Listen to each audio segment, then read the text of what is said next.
Street photography can be very rewarding, but it can also be quite frustrating when you've been out for hours and hours and really don't have any decent shots to take back home. I've been doing street photography for many years now and learned quite a few things which I wish I knew when I first started. So today I'm going to share with you 8 of the best street photography tips which I guarantee will improve your street photography. And if you stay to the end, I'll have a bonus tip for you which I'm certain will make a big difference to your street photography. So let's get into it. So before we go to tip number 1, it might be quite challenging for you to try to incorporate all 8 of these tips straight away. So what I recommend is each time you go out, you isolate 1 or 2 tips and try and incorporate those into your street photography. And then the next time you go out, you can try incorporating one of the other tips. Because if each time you go out, you improve just that little bit, then after a few trips and you've got the chance to try out all 8 of these tips, I'm sure you'll notice a huge difference in the quality of your pictures. Okay, so tip number 1 is really to always be alert. When we're on the streets, things can happen very, very quickly. And if you're not really focused on what you're supposed to be doing, which is street photography, either looking at your phone or chatting with someone, or even eating a sandwich with maybe one hand, it's very likely that something will come up that would make a perfect picture and you'll miss it. And unfortunately, that's happened to me many, many times. And it's basically Murphy's Law that the moment you focus on something else, even if it's just to check your phone for a text message, you can guarantee that that will be the moment that something special will happen and you'll miss the shot. But also by being alert and in the zone, as they say, your brain will just be in that picture taking mode. And so it'll be a lot more likely if you do see something that you won't hesitate, you'll just take the picture. So being alert can be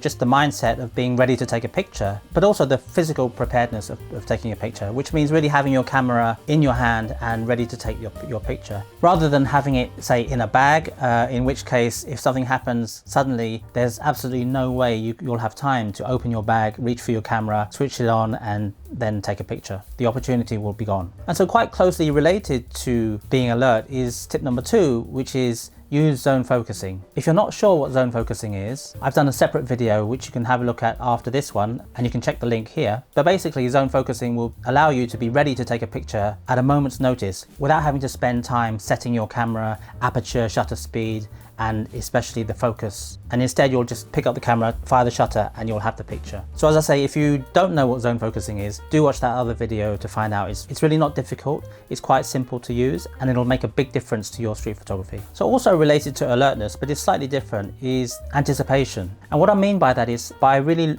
looking not just in the near distance, but also in the far distance. Sometimes you can see a scene that might be unfolding, or you might just see someone very unusual in terms of their style, and they are coming towards you, and by anticipating you can actually wait for them to come to you, and while they're coming you can actually prepare your camera if you need to in terms of the focus distance or whatever that might be. So for example, you might say, okay, I see someone and when they're about 2 meters away from me, that's when I want to take the picture. So you could actually, if you're not using zone focusing, you can actually just pre-focus to 2 meters and then just stand there and wait for the person to hit that spot, and then you can take the picture.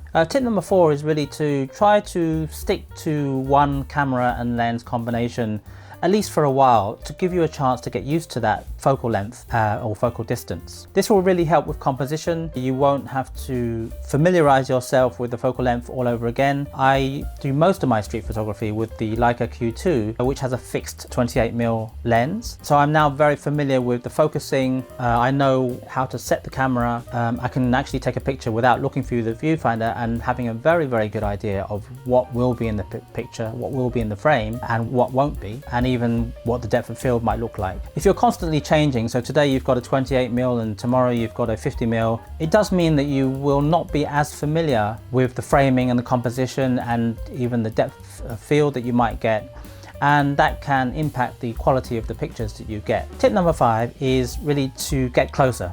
So I think it was Robert Capa who famously said, if the picture isn't good, it means you're not close enough. And I think this is very true. I often used to find myself cropping a lot of pictures, getting closer in the crop, rather than getting the framing right while taking the picture. And this really indicated to me that very often I wasn't close enough. Tip number 6 is maybe a funny one, because a lot of street photography tends to be candid photos. So it's pictures of people or scenes without them knowing that you're taking the picture. And of course, those are really, really great. But if you're struggling with that, there is actually nothing wrong with having a chat with the subject before you take the picture, get to know them a bit, explain to them what you're doing, and even asking them permission to take the photo. The benefits of talking to them before taking the picture is that in general it makes them more relaxed, less suspicious about what you're doing. And the argument that is sometimes put forward against talking to your subject is that you're spoiling the scene and not getting a natural pose or expression. And that might be true, but it really does depend on the situation. Sometimes the reason you want to take their picture is not necessarily because of a specific expression or something that they were doing. And you'd be surprised, but sometimes you can actually try to ask them to do what it was that they were doing again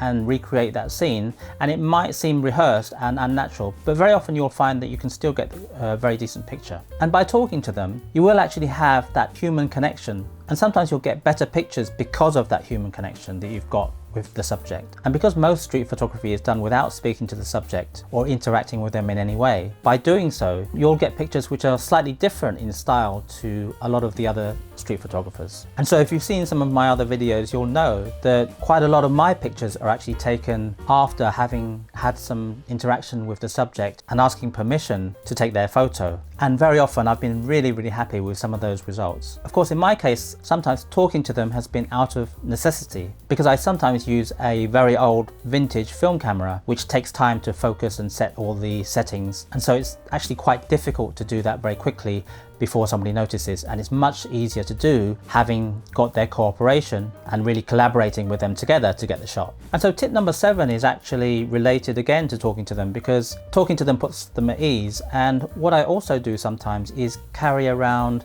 a little photo album of examples of street photos I've taken of other people in the past. And this is a really good way to remove any doubts or suspicions that they might have about your motives for taking the photo. So maybe they're a bit skeptical, they're wondering why you want to take their photo. But once you show them some examples, they often suddenly become very keen and enthusiastic about having their picture taken. And yes, you can, of course, show them your Instagram on your phone, but I find personally that having a physical album with physical prints in them, first of all, it's more tangible, but also, even if they're small prints, they'll still be bigger than looking at photos on a smartphone screen. And so I think the impact is actually better. The photos will look better and it'll be more convincing. And you can even offer to send them a small print of the picture once it's done. And that's a really nice gesture and a nice way of saying thank you and showing appreciation for allowing them to be photographed by you. And just to help things along, I also have business cards pre-printed, which has my email, my Instagram, and all my other details, my website, my YouTube channel. And again, this just confirms your legitimacy and removes any suspicions that they might have about why you're taking their picture. And the final tip, tip number 8, is maybe an obvious one, or maybe it isn't, I don't know. But that is to always have your camera with you. Because you can guarantee that if you don't, it's the time that you don't have your camera that you'll come across an amazing scene and you'll just wish you had your camera. And yes, you might have your phone and you can definitely take street photos with your phone. It's just that depending on the conditions, for example, if the lighting conditions are not so good, having a camera with a bigger sensor and a better ISO management will mean that you've got a better quality of picture. So I'm sure you've heard the phrase, the best camera is the one you have with you. So of course, if you've got nothing else with you except your smartphone, that'll have to do. So those are my 8 tips for better street photos. But as promised at the beginning, I have one bonus tip which I think is actually the most important of all, and that is really to practice.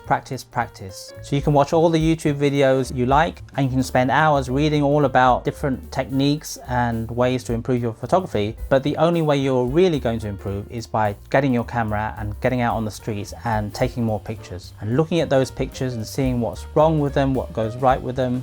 Are they out of focus? Why are they out of focus? Is it because of focusing issues? Is it because of the shutter speed being too slow? Analyze the photos, learn from that, correct those mistakes, and then you'll get better naturally. So I hope you found that useful. If you'd like to explore a little bit more on that topic that we touched on, which is whether you should ask permission before taking photos of strangers, I have done another video which you can view right here. So thanks for watching, and I'll see you in the next one.